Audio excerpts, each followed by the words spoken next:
আসসালামু আলাইকুম গাইস, দেখেন আজকে আমি একটা ভাজি নিয়ে আসলাম। এখানে আমি পেঁয়াজ মরিচ কেটে রেখে দিয়েছি, আর এইখানে আলু বটবডি আর সিম দিয়ে আমি ভাজি করব। এই প্রথম আমি সিম ভাজি করব। আর এখানে ফ্রাই প্যানে আমি পেঁয়াজ মরিচ কেটে চুলাতে বসিয়ে দিয়েছি। এখন তেল দিয়ে এগুলা ভালো করে ভেজে নিব। পেঁয়াজ মরিচটা ভালো করে ভেজে নিয়ে আমি এই রান্নাটা করব। এখন আমি সব মশলা নেই তেলের মধ্যে দিয়ে দিব।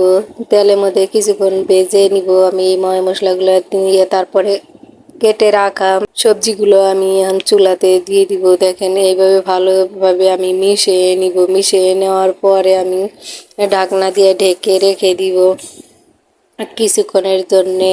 চুলার আঁচটা আমি কমে রেখে দিব, কারণ ভাজি ভাজতে বেশি একটা চুলার লাগে না, তাই আমি কম এই ভাজিটা করব। ঢাকনাটা গুছে কিছুক্ষণ পর আবার আমি হালকা করে নেড়ে চেড়ে দিয়ে আবারও ঢাকনা দিয়ে ঢেকে রেখে দিব। এইভাবে দেখেন আমার ভাজিটা করে অলরেডি হওয়ার কাছাকাছি।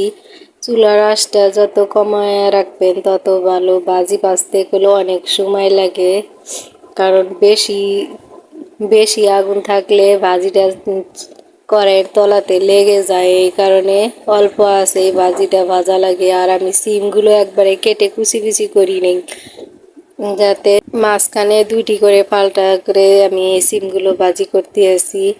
আর আমার চ্যানেলটা সবার কাছে যদি ভালো লাগে সবাই লাইক কমেন্ট শেয়ার করবেন আর সাবস্ক্রাইব করবেন। দেখেন অলরেডি আমার ভাজিটা প্রায় হয়ে আসছে, কত সুন্দর কালার।